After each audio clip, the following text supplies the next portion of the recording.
as tough as you want to be, I think these things sit with you forever.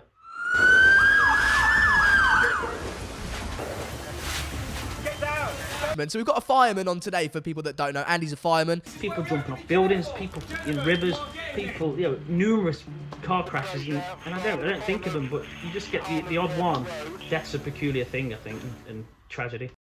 This is where somebody comes to the theatre and they think they're coming here for work, but really they have a secret desire to perform, and we give them that opportunity. Like, in my heart of hearts, I'd always wanted to be like on a West End stage. Firefighter Andy!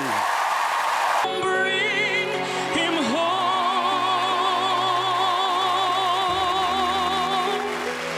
Bring him home.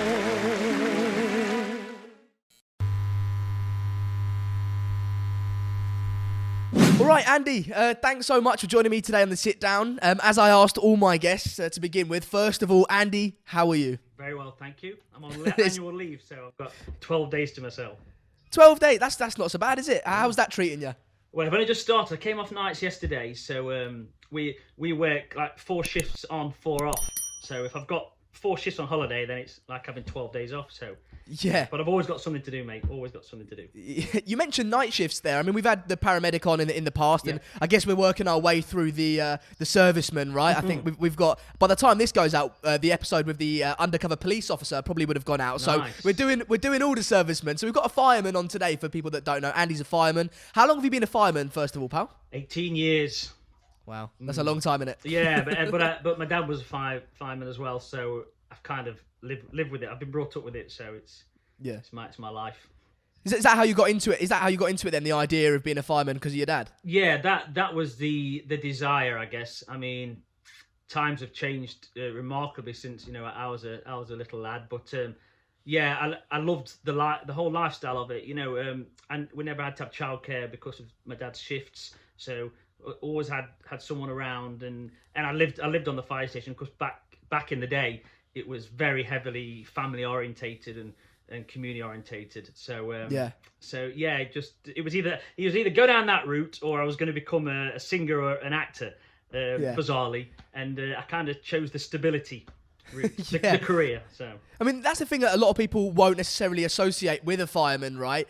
Because you do was it like sort of opera singing and singing like that? Yeah, I guess it's classical and musical theatre, and it's funny you say that because to me it's completely normal. I'm just a guy with a job and a hobby. Well, it's a bit more of a hobby now, but to the rest of the world, people can't put it together that a firefighter and a singer it's no different to anybody else. It's because the fireman's got like such a masculine and sort of stern appearance, and then the idea of a singer, especially the sort of if you're a rapper, if you're a gangster rapper, I'll be like, fair enough, Andy. But you're doing sort of very classical, beautiful, soft numbers, and so it's difficult. I saw it the first time when I was sort of doing my research for this episode. I saw it and I was like, what's going on here? I couldn't wrap my head around it. So how did you fall into that then? How did the lads at the fire station take to that? Well, to be honest, I always kept everything quiet about what I did. I mean, people knew what I did, and just to sort of digress a little bit, in the fire service, almost everybody has a nickname. Everybody. Right. So obviously my name's Andy, but when I joined the fire service and I was in training school, they rang the station to say, you're getting your new probationer. And it doesn't take long if there's something different about you for word to get round in the fire service. Most people know what's going on in your life before you do. So they told these guys that I was a bit of a thespian, which sort of the rumours started to fly around. Yeah. So when I arrived, they basically said, right, you're either Billy after Billy Elliot or you're Elijah Doolittle. Which one do you want? So I'm called Billy in the fire service, and nobody calls me by my first name. So yeah, the guys, I get a bit of banter, if you can call it that nowadays, but it's the fire service because we're a big group of people and like brothers and sisters. Outwardly, everyone's sort of macho, but you get people one-on-one. they'll give you a big cuddle and tell you how proud, Yeah, how proud they are, yeah. and don't tell anyone I said that, So it's a funny world. So yeah, the guys know what I do. If they want to stick me in the barrel and give me some stick, they will do. But it's all good natured. Yeah. So The way you're talking about it then, and in the emails as well, because I'm, full transparency with the viewers, we've been chatting for a little while about making this episode happen, and so I got you to send me over a little bit of an email just about yourself and what you do and some of the stories that you could potentially tell. And so within that, you talked about the brotherhood nature and the family. Well, you said it was a lot more family orientated back in the day, but even now you say that you're all very close in the fire station. Where does that come from, and how does that happen, and what's that like? Well, I guess historically the fire service stems from the military. So so all of our terminology it's from the Navy, which is why we wear the navy blue uniforms. A lot of our commands when we're on the fire ground is sort of regimented. If you have a ladder and you call them rungs, we call them rounds, and we call ropes lines, and so it's very militaristic historically. Yeah. So a lot of people used to retire or leave the military and then come into the fire service. So I think that's where it stems from, the sort of camaraderie and the togetherness. Yeah. And also what people don't realise is that when we're at work, I mean, some fire stations have one fire engine. Where I work, we have two because we're quite busy. But there's 9 of us on duty at any one time, and you can't get away from each other. So you can't pop out for lunch break. You can't pop to the shops. If you go anywhere, the fire engine goes, and you all go. So there has to be this togetherness, because you just can't escape each other. So you learn to. It really is. Brotherhood of sisters. Brotherhood sisters. It's just very much like that. But that to me is the beauty of it. So it's still got this militaristicness about it. But obviously even the military as life's progressed, that sort of shouting and almost bullying culture isn't there anymore. It's more of a family now. So yeah. Do you all sort of pick on each other? Because the way that I sort of imagine it, like a football changing room where you're all lads together and you enjoy each other's company, but within that changing room, you're doing little pranks here and there, you're picking on each other. Does that happen, or is it all a bit more serious than that? Yes, it does. It does happen.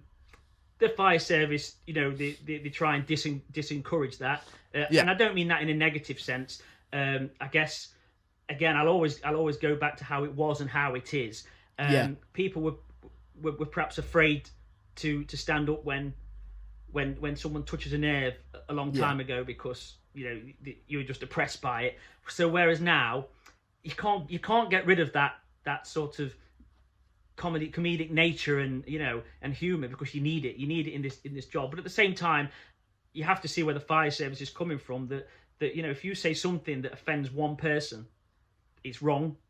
So we're just encouraged to sort of stand up and say, but it's got to be there, and I'm sure that the guys from the police and the ambulance service and anybody from the military will tell you, if you haven't got that humour when the chips are down, or when something bad's happened, it can make things really tough. It stops you dwelling on the negative things. So it's brilliant. And if you are in a room with stuck with people for 12 hours.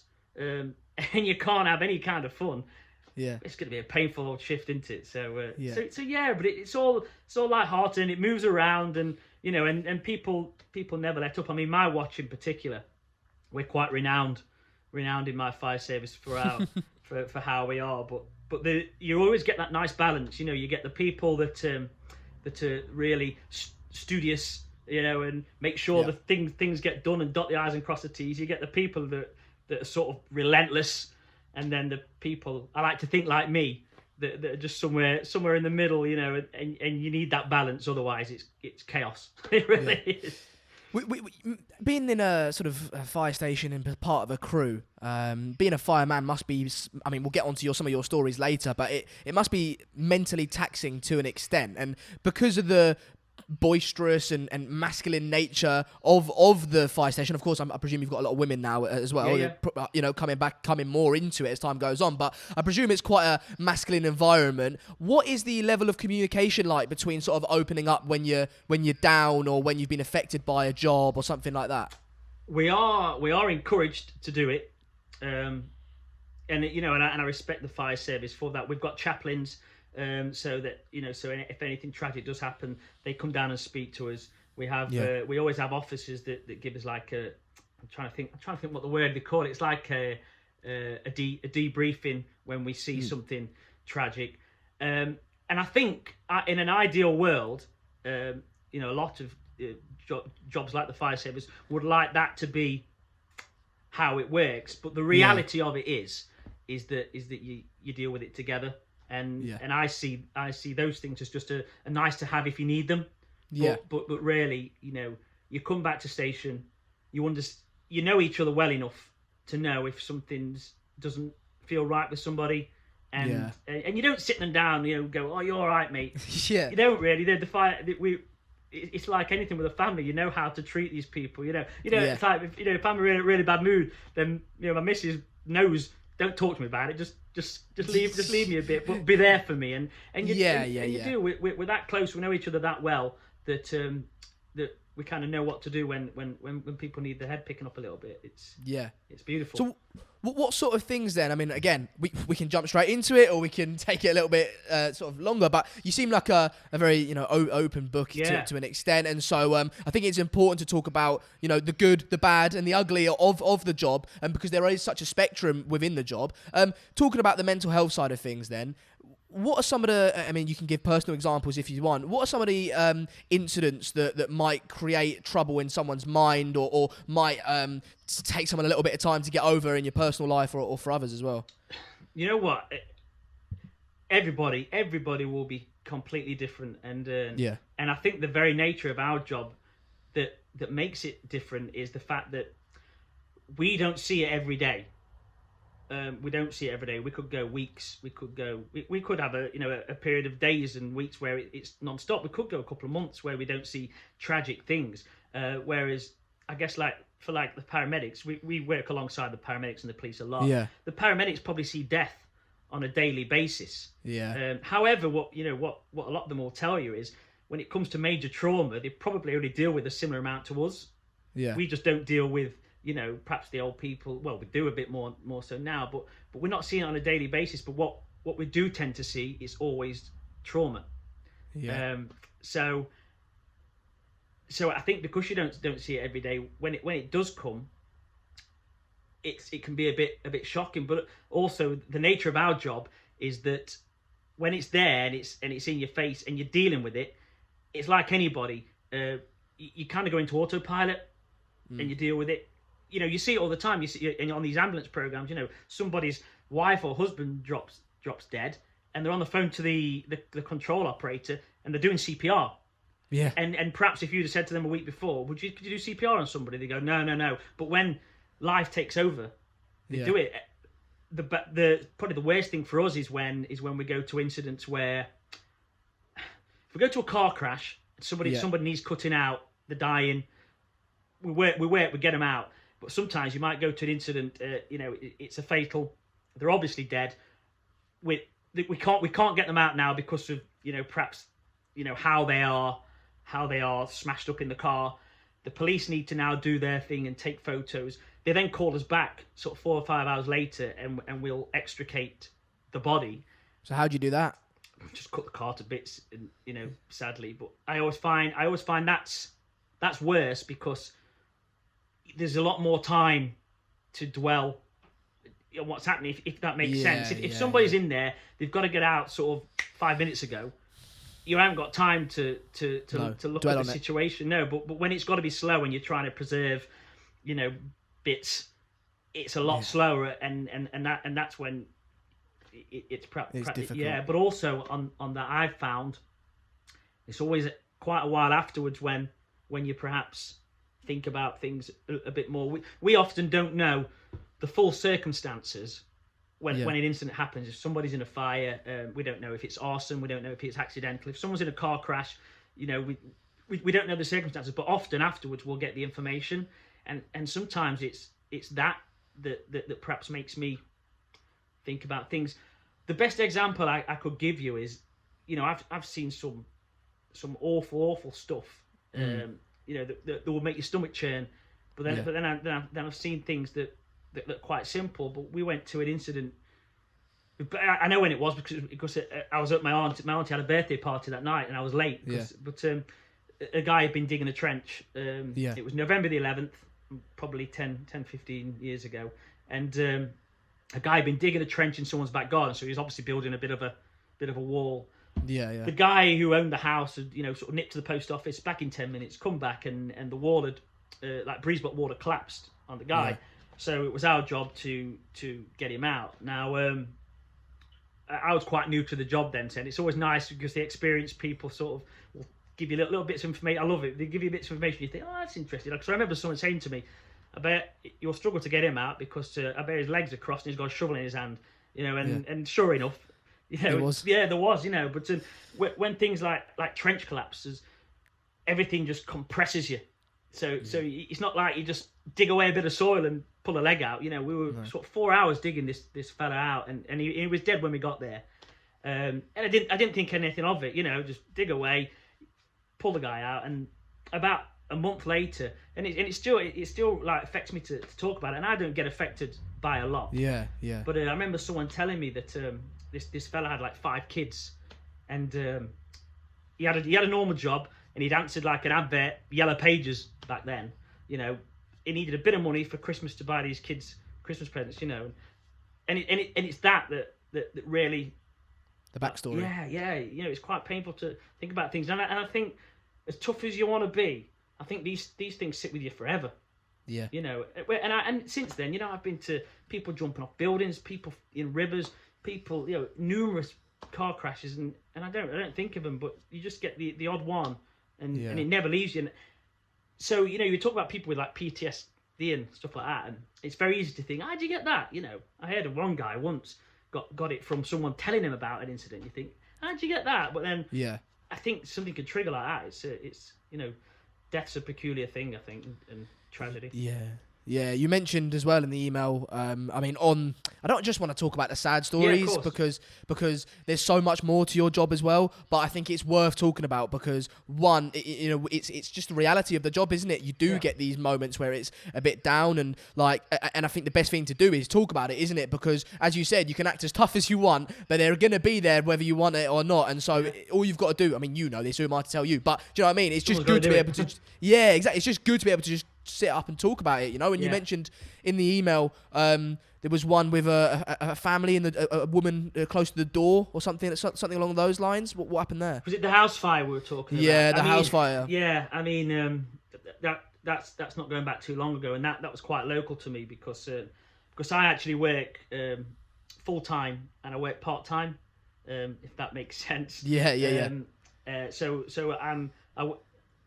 when I'm full time, I work my shifts. But I live in another area where there's a fire station nearby, so I have a pager when I'm not at work, and I can be paged for them. And I think when things happen within your own community, it's perhaps always a little close to home. But we'd been to a fire about 4 o'clock in the morning. And a serious fire, and this poor young girl, sort of 16, 17, and a baby of 6 months lost their life just through somebody's stupid actions, Yeah. But she was basically on the landing, and the fire had got to the front door, like a 3-story house, and stairways act like chimneys. So obviously, everything just heads upwards in a fire. And she'd obviously been running around trying to get out, and eventually, sort of gone to the landing of the first or second floor, and which is where she was found, and quite literally. A hand was touching a door, and in this house, this whole stairwell was gutted, and behind the door, was a room like yours, and she, literally, and this happens a lot. People are 2 feet away from safety, and you see these adverts, these campaigns at Christmas, and they often show you, about closing doors at night.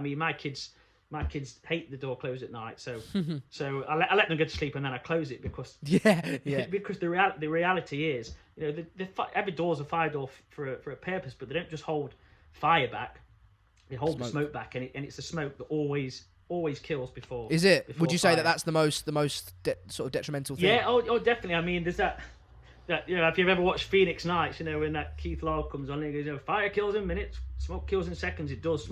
Smoke will kill you in seconds. Which is why you find, just fill up your lungs. Yeah, which is why you'll find animals.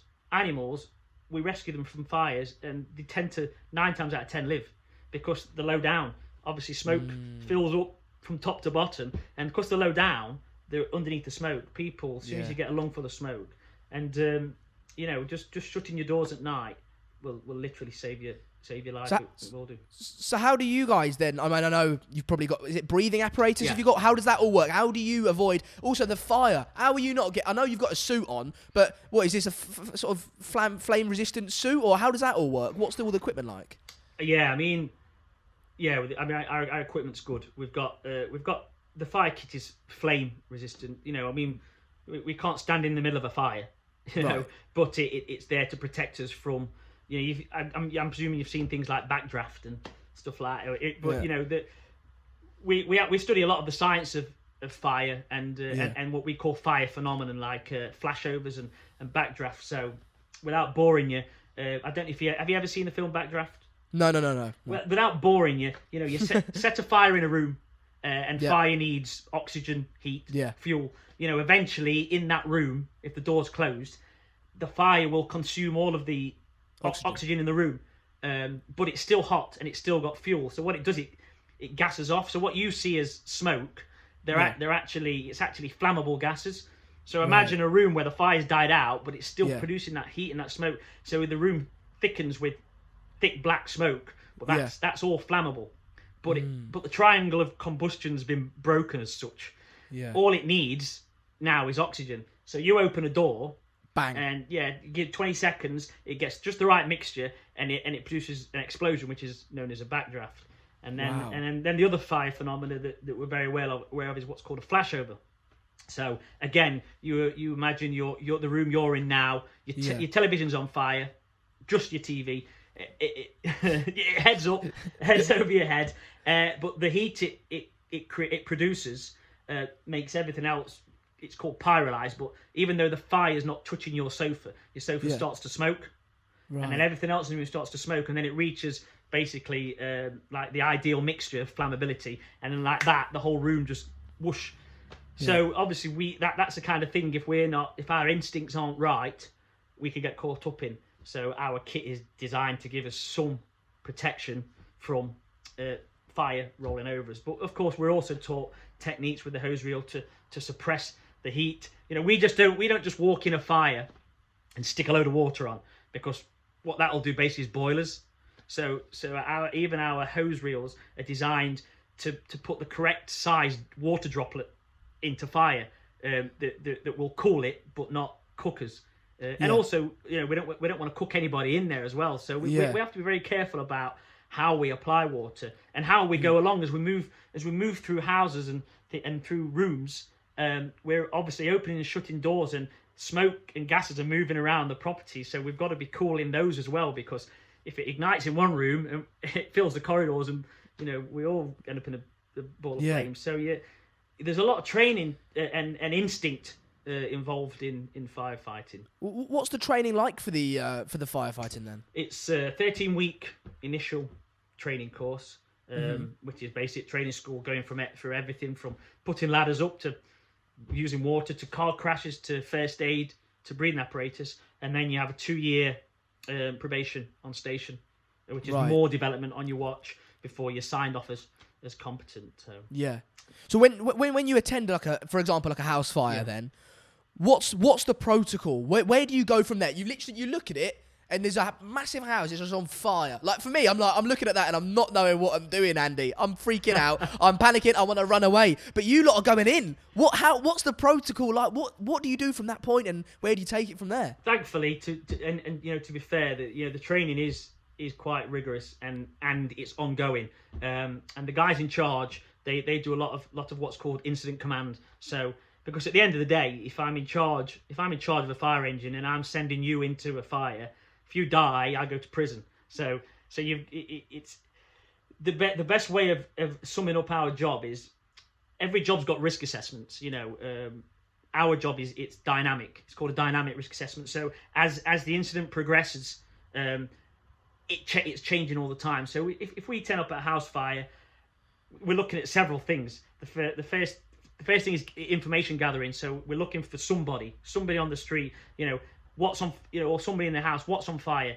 Is there anybody in there? Where's the fire? Is there anything we need to worry about? And I say that in terms of if you go to like a drug den, for example, they will wire their sort of marijuana grow directly to the electrics. So when we isolate the electrics to protect us, the electrics are still live because You mentioned this drug dens. What's your experience of drug dens? Oh, all the time. Really? Yeah, drug dens. Yeah. Why all the time? What is it about drug dens that are particularly flammable?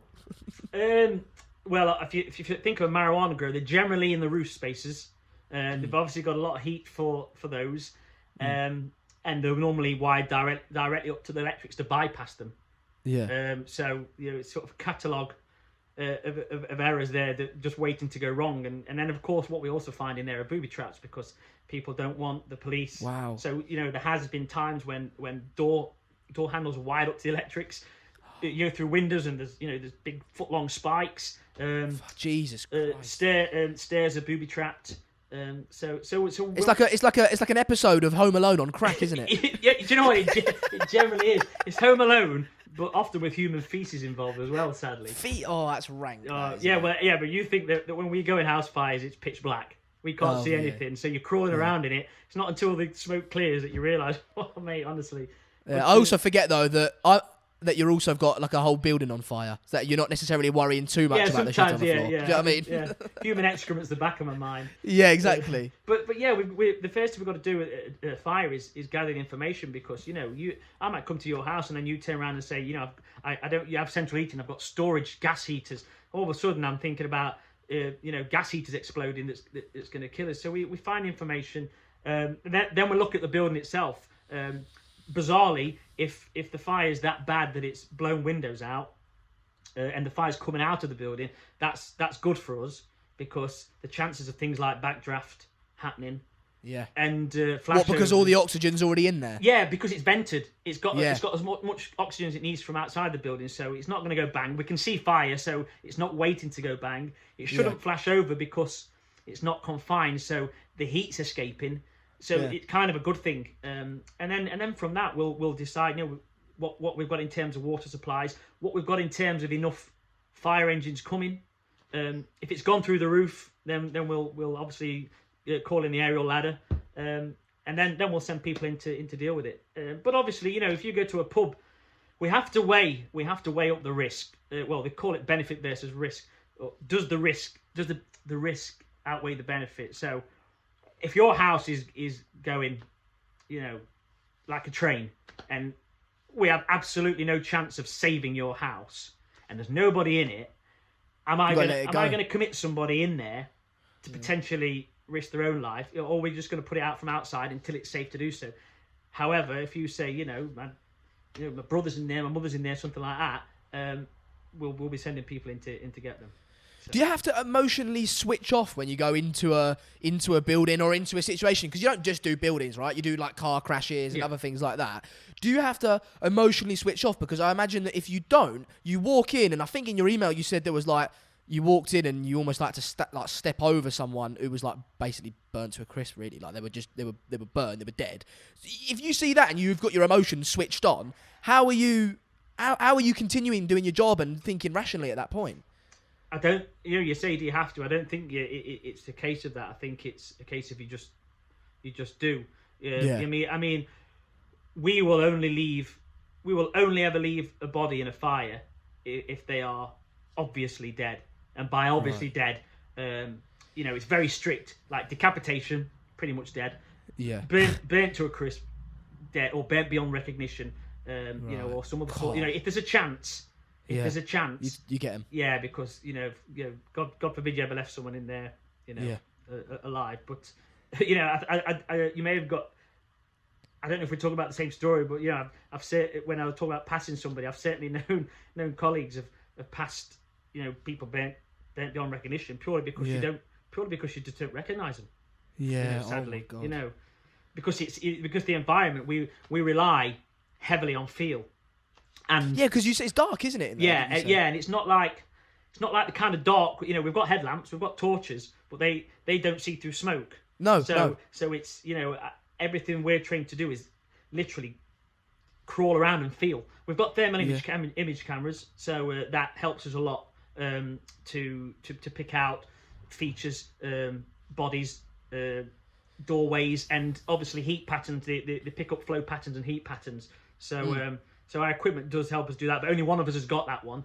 And obviously we need to be crawling and stamping and using our hands, because you don't know what's exposed. If we just go trotting up a set of stairs and the stairs have burnt away, you know, we're going to fall through them. So our sort of procedures, we make quite slow progress because we've got to protect ourselves. So obviously, yeah, finding bodies is generally done on feel. Yeah. You mentioned that before, that if you're the commander and you send someone else in and they die, that you go to prison. Yeah. But what is there any like leeway with that? Is there any like mitigating circumstances? Or what's the situation with that? Because I can imagine, like, let's say you're the commander and you go in and you think, no, there's someone in there, we've got to go and save him, and the roof caves in. Is that the commander's fault, or what's going on there? No, of course. So long as, you know, I'm not saying, you know, that happens and then the first thing they do is try and send you down. Yeah. But they will look at, Interrogate you. yeah, you know, did I put the appropriate measures in place? Did I take all of the risks on board before I made that decision, or was it just a tragic circumstances? You know, I mean, firefighters die. You know, firefighters die almost every year in the country, and we learn most of our stuff from case studies from firefighter deaths. You know, they're all out there. And you find that most deaths just come from one small error, and then it becomes a catalogue of errors, and you know, it becomes nobody's personal blame. But you know, there has been times the brigade, the fire service will have to go to court. The chief will have to go to court, and the people in charge of the incident will have to go to court. You know, I can't think of that I've known of an officer getting sent to prison. Yeah, but it does happen. Get close. Yeah. You know, so you've got to be confident in your actions and do your job properly. Don't just go throwing people into fires because you think it's their job to put it out at the end of the day. I say it's not hard, but you know, it is hard, because when you've got all of that happening at once, all that information that you've got to sort out and then start to deploy people, things will go wrong at times. But you mentioned there that, you know, every year firefighters die in the UK and across the world.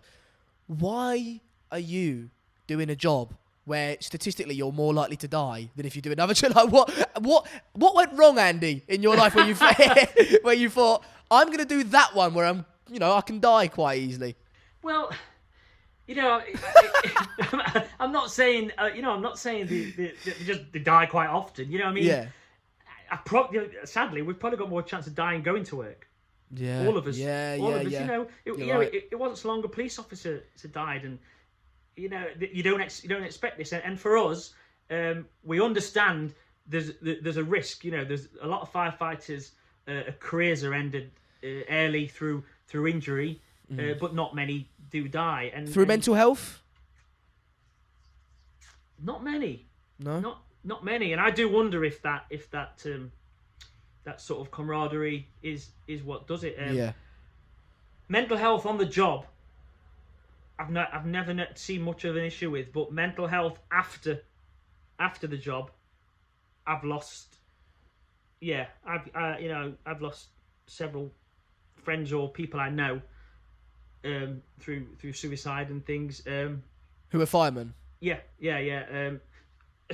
2 or 3 while they've been firefighters, but that hasn't been through the fire service. Right, that's just been separate. Yeah, but you know, suicide is predominantly male, and I work in a predominantly male environment, so the chances are that it's going to be like that. But I do see a lot of people struggle when they retire, because things have changed a lot now in terms of pensions, but my pension allows me to retire after 30 years of service. So I joined at sort of 22. I can retire when I'm 52, which is quite a young age.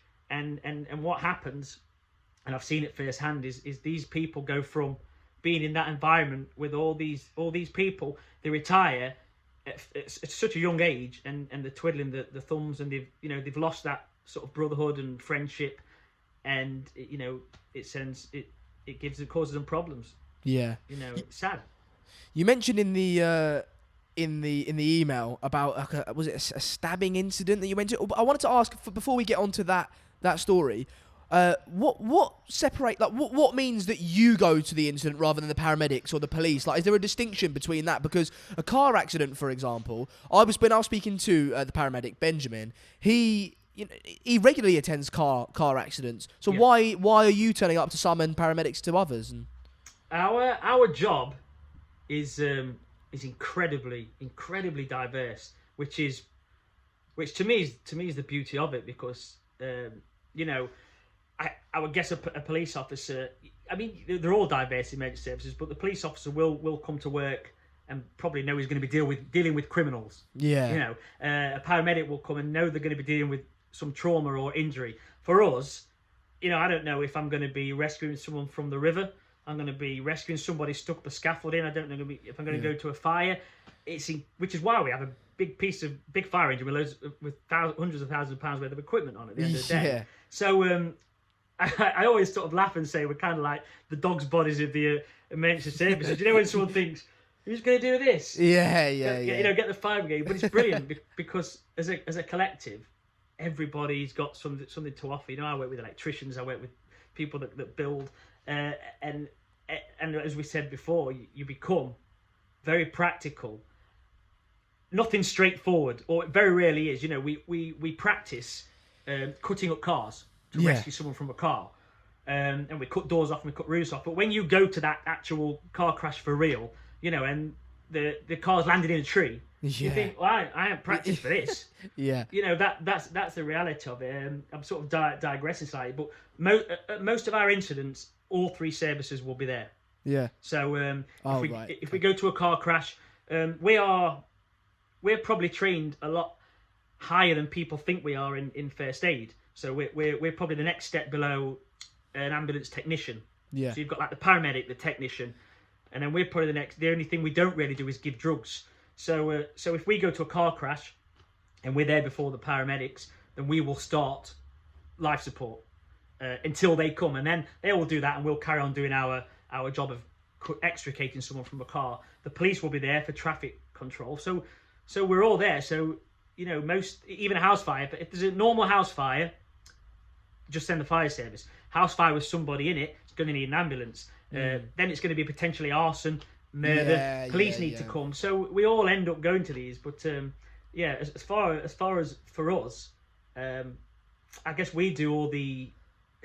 If someone is trapped in a machine, what the paramedic can't do anything until they're out. So we kind of do the manual labour. Firefighter's almost a misleading term, isn't it?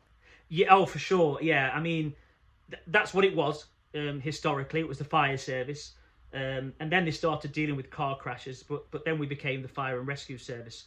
And literally, and that is what makes the job wonderful, because we've talked about tragic things and people in trench collapse, people in machinery, but sometimes it's funny.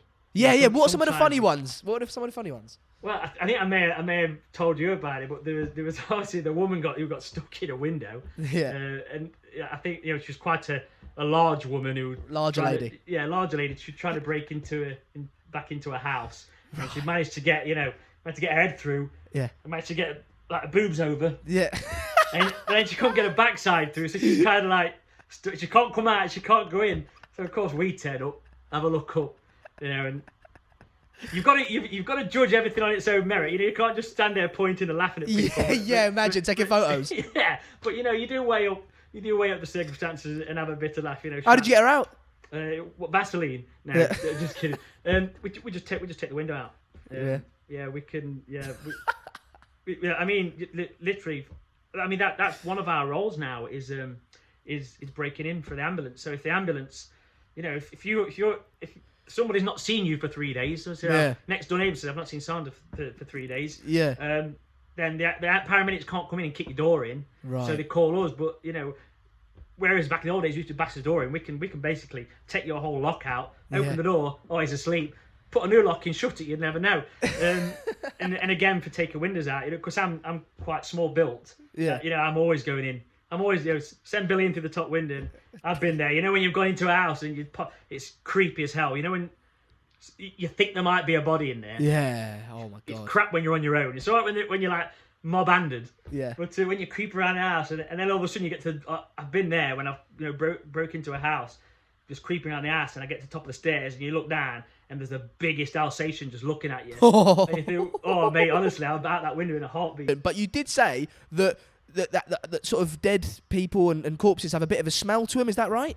Yeah, maybe it's just me. I mean, obviously burnt bodies do have a smell, which is why a lot of people will either put the sooty gloves under the nose or put like Vicks under the nose. Yeah. But maybe it's just me. But to me, there's this weird smell of death, really. When even when you go to, I'm not talking. I mean, obviously people that have been dead for days. They're going to smell. They're going to smell like someone's been dead for days. But to me, and I can't describe it. But you go to a car crash and somebody's dead. It's this eerie, clinical, musty, grey. I know it sounds weird, but it's like this grey smell. The air just doesn't smell right. I find it really weird, because it's not. I'm not saying it's because what's coming out of the body. Because some people die and they look like me and you. You think, how they died, But there's just this. It's in the air, and maybe it's a psychological thing. But have you ever been able to tell? Have you ever thought, oh, this doesn't feel or smell right before you've even seen the person, or has that never happened?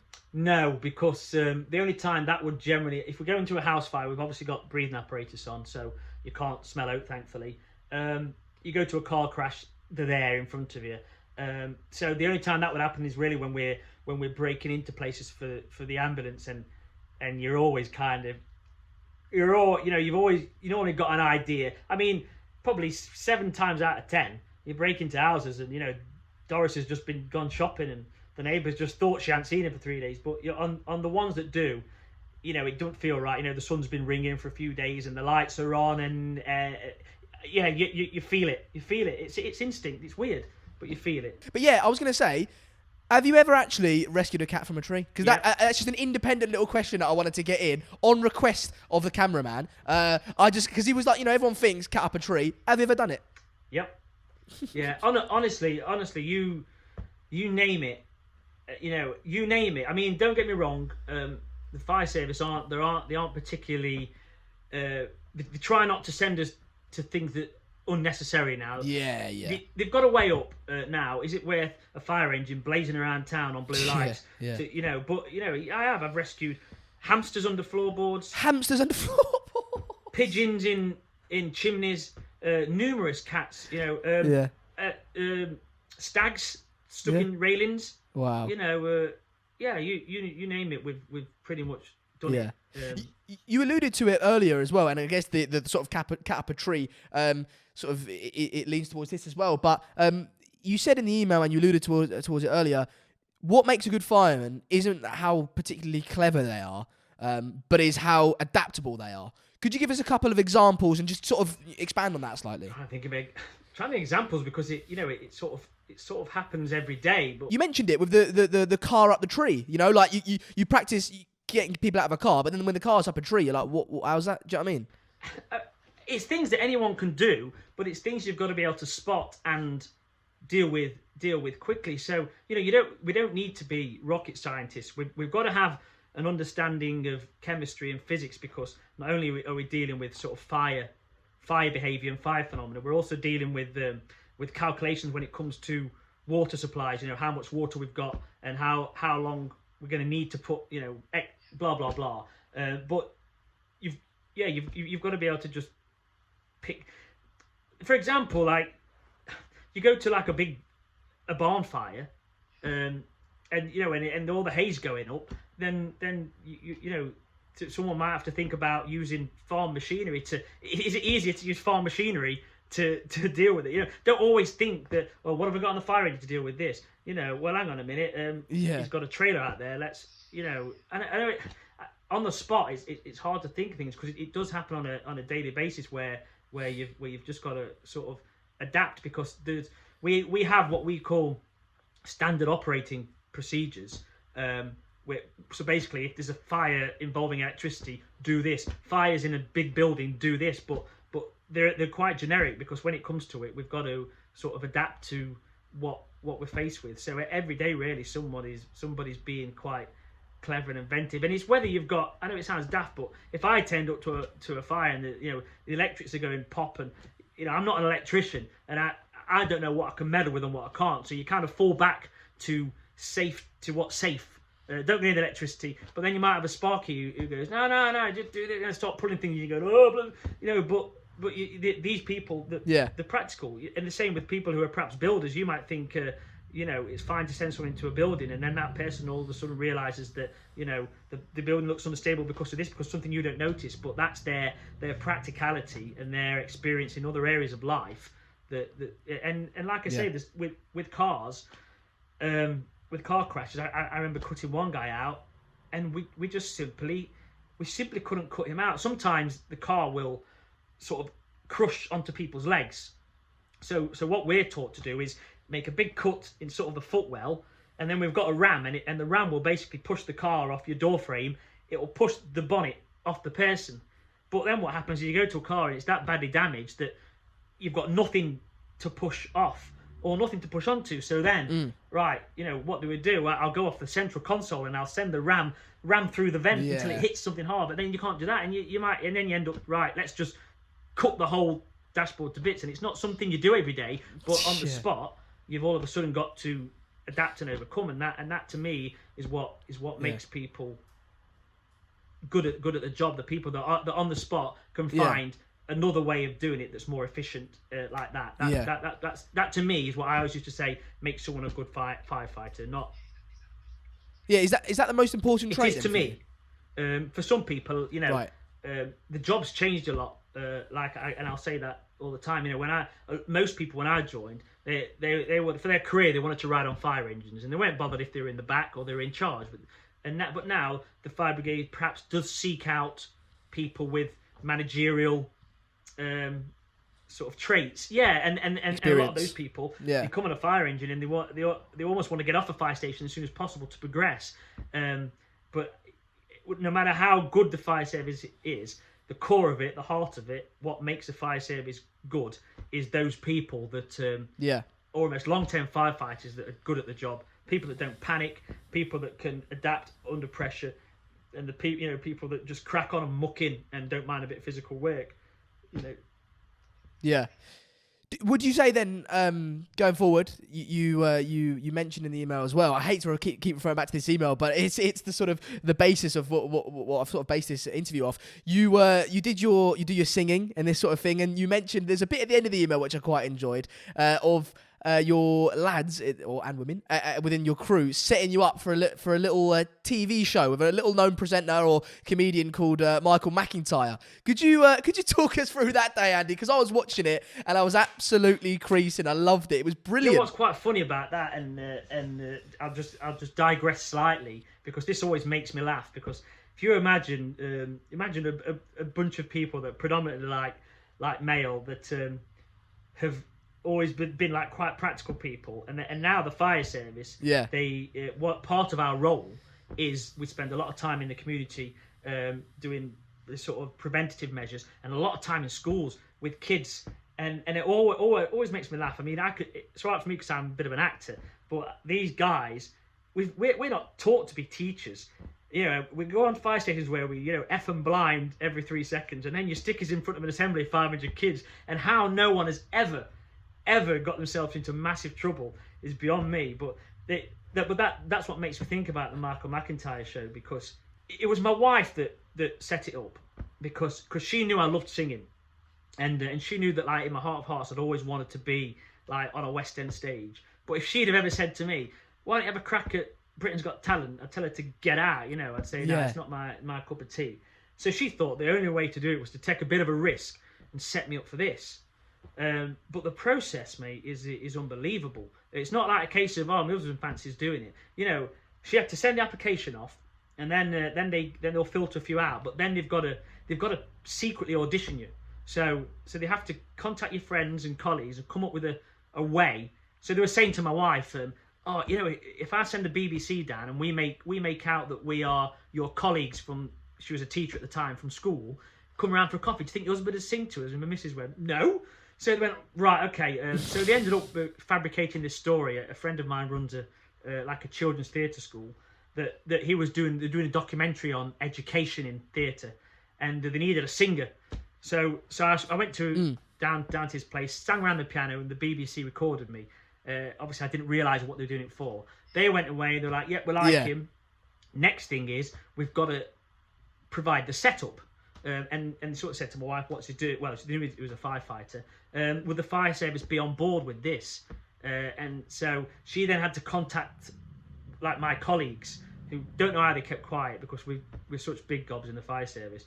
They went to the chief, who was basically like, "Nah, I ain't doing this," because if he goes on TV and starts effing and blinding, you know, the fire service is going to look awful. And I think it took like another officer to just turn around and say, "Oh, you know what? Live a little. What's the worst that can happen?"